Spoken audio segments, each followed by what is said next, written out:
Welcome in. It is a busy day in the Fox 5 newsroom. We're going to get to everything. It is time for your top 3 at 3.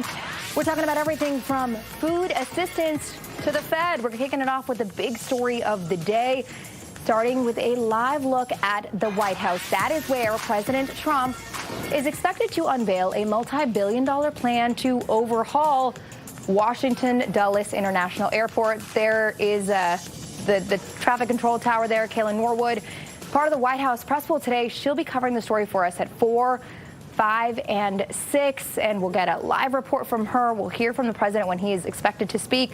But for now, we're going to turn to Nick Ewan. He is the editor-in-chief for The Points Guy to talk about what this overhaul could really mean for travelers. Nick, good to see you. Yeah, thanks for having me on. Okay, for as long as Dulles has been around, the people movers have been a point of contention. In this $22 billion plan, that is one thing that everyone is saying, okay, we're getting rid of those. Yeah, that's correct. I know the people movers generate a lot of kind of nostalgia for those of them who like, but a lot of people don't like them. They're not the most efficient. I've connected through Dulles a number of times coming back from an international flight, and the plan is to phase those out. Don't get too excited because that probably isn't going to happen for a number of years. This kind of $22 billion overhaul of the airport is going to take a very long time to come to fruition. So in the short run, those are still going to be a real fixture at Dulles, but ultimately will be replaced by hopefully a lot more efficient transportation at the airport. Right. We've been hearing designs, some moving walkways, things like that. Now, one thing to note is that construction has been underway at Dulles. They're revamping concourses. United is working with the airport on Concourse E. Some of that is set to open this fall. So there is already a lot of work underway at Dulles right now before the president's announcement.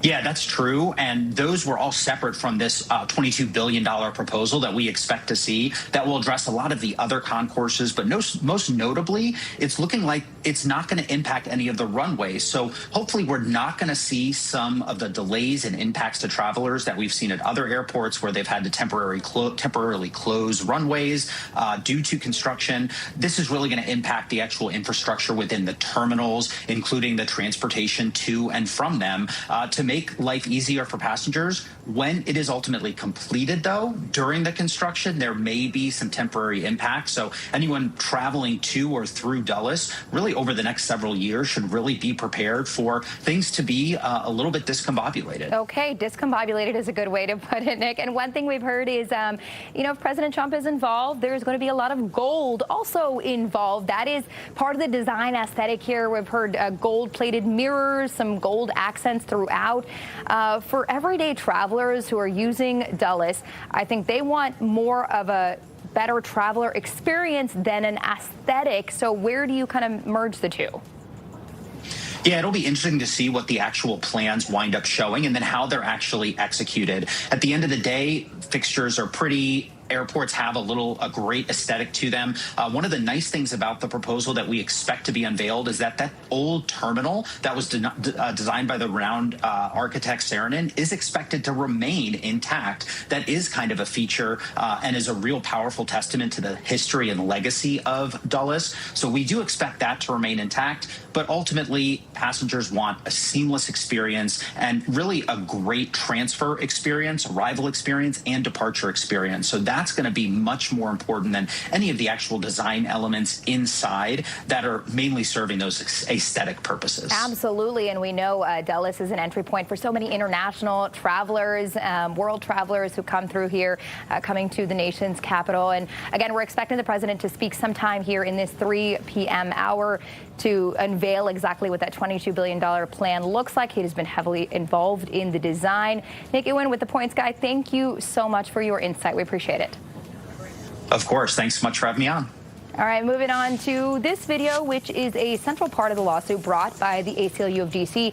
It is against the National Guard. So you can see here on the lower left hand of your screen, this allegedly shows Anna King. She's a Purple Heart recipient sitting on her patio. This is back in May. 3 guard members walk through her gate and they violently detain her. So we're going to bring in Michael Perloff, a senior staff attorney for the ACLU DC, co-counsel for Ms. King, to walk us through this case. Michael, thanks for being on. Thanks for having me. Okay, so, we see the video, we kind of see what happens here. Give us a little of the background and where we stand right now.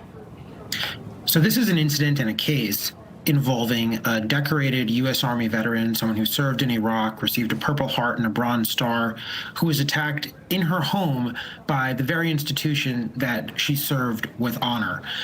Ms. King suffered serious injuries from this incident. She had a wrist that was suffered serious injuries that had to have surgery.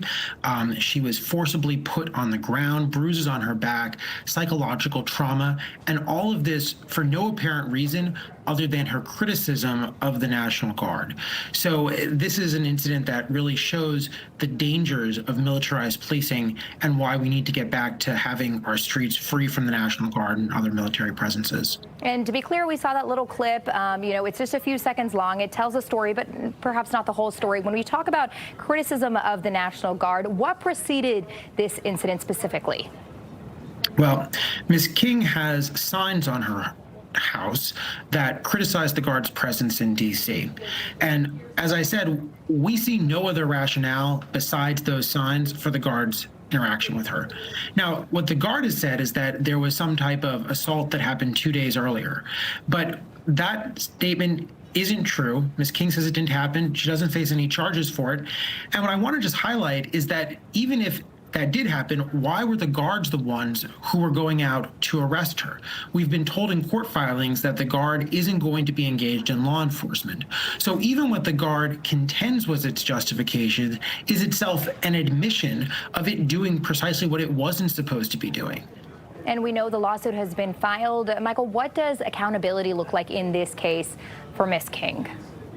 Well, accountability starts with compensating Ms. King for her injuries, but it goes beyond that. We believe, and Ms. King believes, and the reason she filed this lawsuit is to ensure that our streets are back to the way they should be, not having them patrolled by military individuals who are not trained to handle civilian law enforcement and who, when they do engage in civilian law enforcement, put people at risk.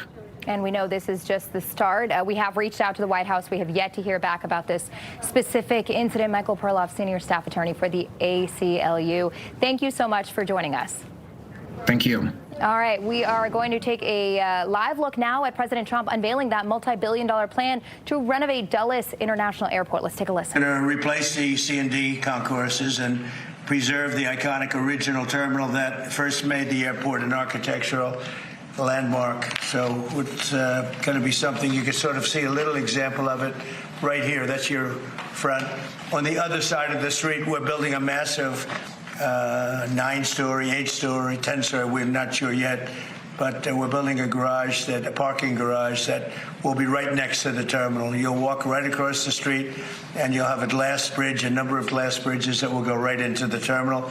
Right now, you have to walk so far. You have to walk blocks and blocks to get to the terminal. And we have an empty site right directly across the street that nobody wanted to tinker with, which was crazy.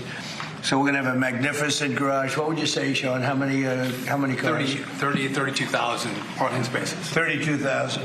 It'll be actually the largest garage in the world. President Trump and Transportation Secretary Sean Duffy unveiling the new plans for Dulles International Airport, part of a $22 billion project that will overhaul one of the busiest airports in our area. Our Kayla Norwood is inside the Oval Office right now. She'll be covering the story for us on Fox 5 at 4, 5, and 6. Moving on, Maryland Governor Wes Moore today highlighting new data that shows the impact of new federal restrictions on Marylanders' SNAP benefits. This follows federal changes that took effect late last year, leading to tens of thousands of residents losing their food assistance. The report was put together by Maryland's Department of Human Services, for which Larry Hanrahan is the Assistant Secretary of Programs. Larry, thank you so much for joining us. So glad to be here. Thank you. Okay, so just give us a big picture of what this data shows. We've known that people were hit hard by the loss of food assistance, but now we have real numbers to back it up. That's right. Unfortunately, the data shows that at least 35,000 Marylanders have lost food assistance since the implementation of H.R. 1, which is sometimes called the One Big Beautiful Bill Act. That includes older adults aged 55 to 64, parents with teenagers, individuals experiencing homelessness, and lawful immigrants. And we know even here at the Capital Area Food Bank has said they've seen their needs skyrocket from folks who used to have SNAP benefits that no longer do. What is the state doing? What strategies do you have to help these folks? It's a great question. We're really encouraged because it appears that the efforts of the Moore administration to target individuals who are at risk of losing SNAP have been paying off. We've actually seen less of a decline in our SNAP caseload compared to many other states. We're doing that by removing red tape and making benefits easier to access through our Streamlined One app, which allows customers to apply for benefits online in a single streamlined place, simplified renewal forms, text messaging campaign, and launching new EBT cards that are enabled with an EVM chip that is much more secure.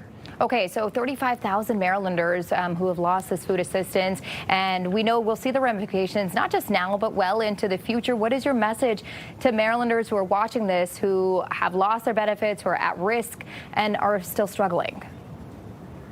Yeah, so each one of these data points represents an individual and a family, and we're just encouraging Marylanders to visit marylandbenefits.gov to apply for assistance.